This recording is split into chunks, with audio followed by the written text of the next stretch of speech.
Why does my squat feel better when my toes are turned out? What's up, everybody? Coach Tony from Bomvex Strength, and that's a question that we get with a lot of newer lifters. When we're teaching them to squat for the first time, we like to have them kind of explore different foot positions and try some squats with their feet straight ahead, try some squats with their toes turned out a little bit more, different stance widths, and a lot of people ultimately settle on kind of a moderate stance with the toes turned out, which they say feels better than the toes straight ahead. And often they'll say, why is that? And I wanted to explain that a little bit further. And I think it ultimately comes down to the type of squat that you're doing and the type of hip rotation that has to happen during different portions of the squat. So you've heard me say this before in different squat videos, and your hips need to rotate in different directions depending on the type of squat that you're doing and the phase of each squat.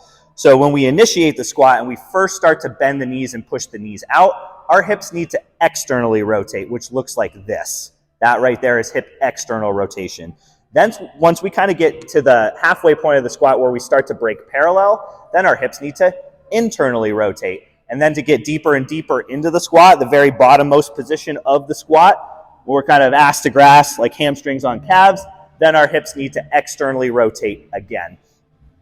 When we turn our toes out to squat, that's starting our squat in more external rotation. And I think this feels better for people for a couple of reasons.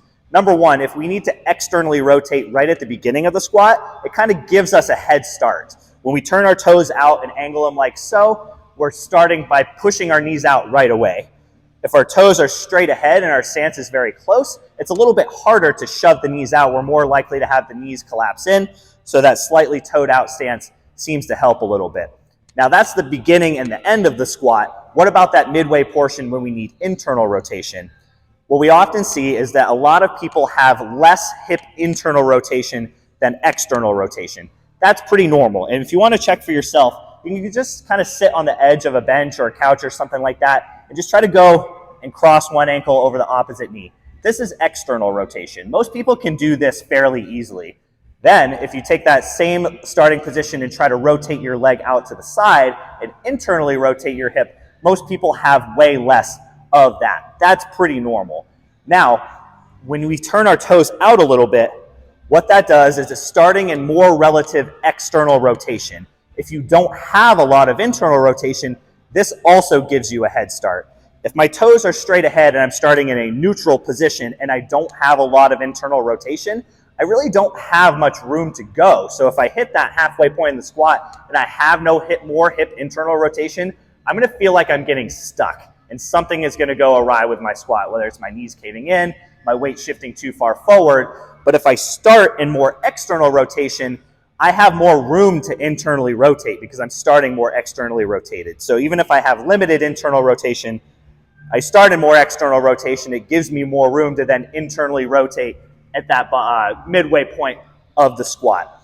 So I think that's a big reason why starting in toes out feels better if you lack hip internal rotation. It's also important to note that the different types of squats that you do will require different types of hip rotation, and that can influence how you might start your feet as well. An example of that would be a high bar squat where the knees are going to push forward a lot. The same would apply to a front squat as well. If I'm going to do a high bar squat or a front squat, I'm more likely to have success with a narrow stance and the toes straight ahead. And the reason for that is because a high bar squat or a front squat is going to be a much more vertical squat.